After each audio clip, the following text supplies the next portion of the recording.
Someone recently asked me, even a couple of people today, Lynette, how are you doing? I replied, I am trudging forward. I chose the word trudging because it means to walk heavily and slowly. What you were doing when that horrible news came across. And so we thank you for carrying the torch and for being here today. Perhaps some of you are sharing that sentiment of trudging through life. But I'm here today, and I hope throughout this hour, and concluding with the Holy Mass, that you will be inspired and encouraged not to give up. For throughout the history, God has accomplished the impossible, not because of his people being strong and powerful and in control or in great number, but because his people were faithful. Because his people, you, my brothers and sisters, are still faithful.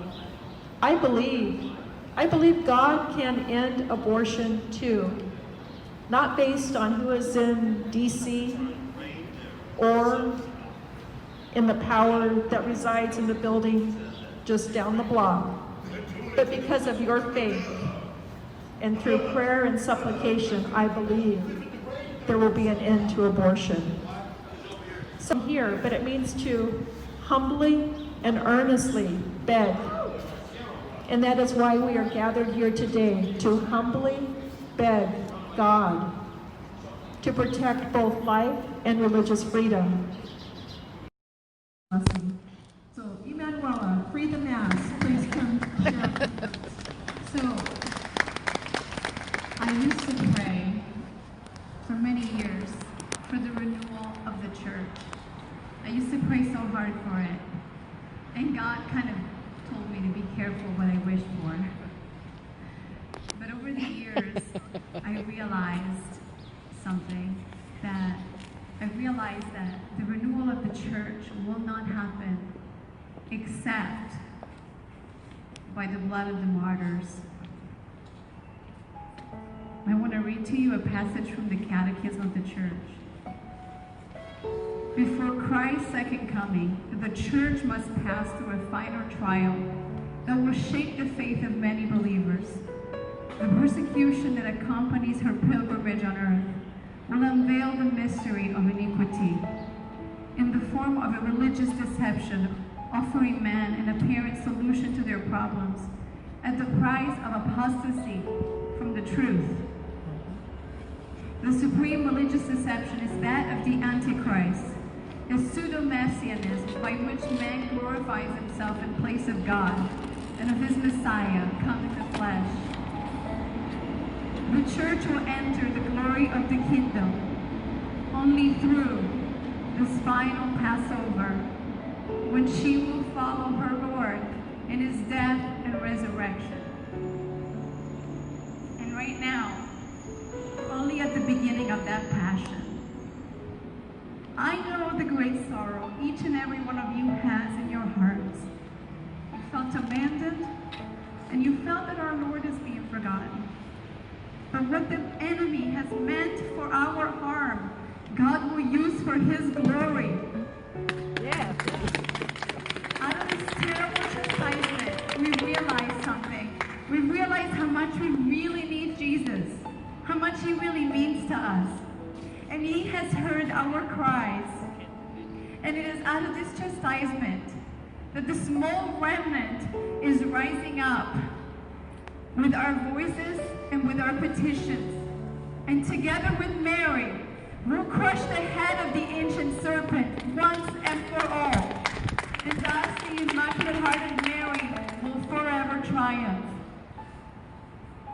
The truth cuts like a sword. Those who embrace it will be blessed by it. But those who hate it will also reject its messengers. It is written, the light shines in the darkness, and the darkness has not overcome it. And so today my message is this, on behalf of myself and on behalf of the remnant church, to the priests, to the bishops, archbishops, cardinals, all Open our churches. Feed the sheep. Be good shepherds. How many souls are being lost every day because of this? I want to tell you this. I would rather live one day only, having received Jesus one last time, than to have 50 more healthy years without him. That's so right.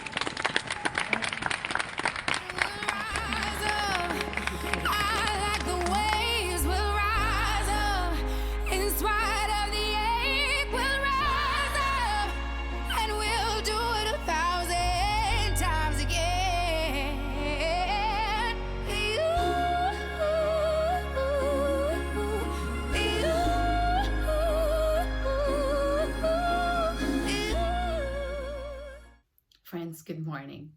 As you can see from this video, the remnant church is rising up. They're rising up in boldness and in courage to challenge their leaders and to fight apostasy. When Jesus told Peter, "Do you love me?" he asked him 3 times, and he put a condition to it. And that condition was to feed his sheep. By that, he would know that Peter loved him. I believe Jesus is speaking those words to pastors and cardinals and bishops around the world today.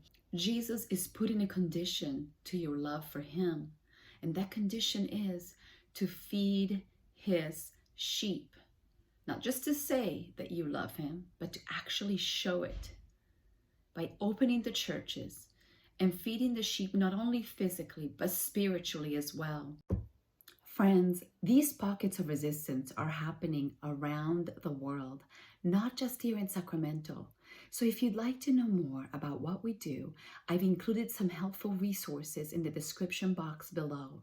Please feel free to reach out to us. We would be happy to help you with any resource you may need.